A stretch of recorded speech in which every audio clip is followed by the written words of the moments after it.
छठवीं विधानसभा का सर्वसम्मति से अध्यक्ष निर्वाचित होने के लिए मैं आपको बधाई देता हूं।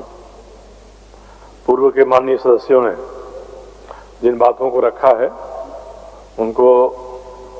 नहीं दोहराते हुए मैं एक बात स्पष्ट करना चाहता हूं कि विधानसभा के जो माननीय अध्यक्ष होते हैं वो सभा के सर्वोच्च अधिकारी होते हैं। केवल सभा के नहीं बल्कि सभा सचिवालय और सभा की समितियों के भी वे सर्वोच्च अधिकारी होते हैं। विगत कुछ दिनों से हमारी जो संसदीय संस्थाएं हैं उन संस्थाओं में संविधान, नियम, प्रक्रिया, परंपरा के अनुसार जिस तरह से कार्य का संचालन होना चाहिए उसका अभाव दिख रहा है।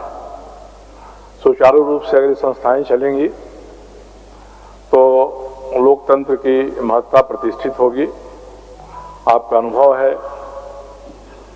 पहली पाली के जो विषय होते हैं, प्रश्नकाल के,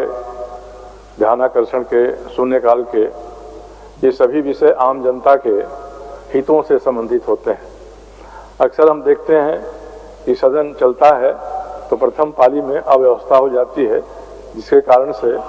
न केवल माननीय सदस्यों के सवाल गिर जाते हैं बल्कि उन सवालों में जनहित की जो बातें रहती हैं, शासन पर को नियंत्रित करने और शासन अगर कहीं अपनी पटरी से बेपटरी होता है तो उसकी ओर इशारा करने वाले जो सवाल होते हैं उनमें जो भाव होते हैं उनका एक तरह से नाश हो जाता है और जनहित पर बड़ी प्रतिकूल प्रभाव पड़ता है। आपको अनुभव है कि जो हमारी संसदीय समितियां हैं, ये समितियां जब सदन का सत्र नहीं चलता है तो ये समितियां लघु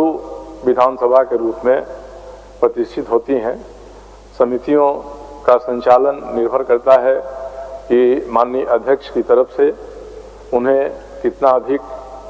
महत्व दिया जा रहा है और उनकी जो प्रक्रिया है वो प्रक्रिया में चाहे सरकार का कोई विभाग हो, उस विभाग की ओर जो इशारा किया जाता है, जो कमियां दर्शाई जाती हैं, उन कमियों को हम अगर दुरुस्त करेंगे तो सरकार का संचालन भी अच्छा होगा और हमारे लोकतंत्र में सरकार बनने की और संसदीय संस्थाओं के चलने की जो उम्मीद जाहिर की गई है वह उम्मीद भी पूरा होगी। मुझे उम्मीद है कि झारखंड विधानसभा का ये जो छठवीं विधानसभा है, ये विधानसभा सुचारू रूप से चलेगी। माननीय सदन नेता हैं, सदन नेता की सबसे अधिक जिम्मेदारी होती है कि सदन बेहतर तरीके से चले और मैं उम्मीद करता हूं कि सदन नेता के सहयोग से, प्रतिपक्ष के नेता होंगे उनके सहयोग से माननीय अध्यक्ष के रूप में आपकी जो प्रतिष्ठा हुई है वह प्रतिष्ठा एक नजीर कायम करेगी। कई मामलों में जब विधानसभा के अध्यक्ष अपना नियमन देते हैं तो कई ऐसे नियम होते हैं जो भविष्य के लिए भी एक परंपरा बन जाते हैं, एक नजीर बन जाती हैं और उसका अलग से उदाहरण दिया जाता है। मुझे उम्मीद है कि अध्यक्ष के रूप में आपके कार्यकाल में इस तरह के नियमन होंगे जो भविष्य के लिए नजीर साबित होंगे। मैं फिर से आपको बधाई देता हूं और उम्मीद करता हूं कि आपके माध्यम से हम सभी की बातें सदन में गंभीरता से सुनी जाएंगी। माननीय सदस्य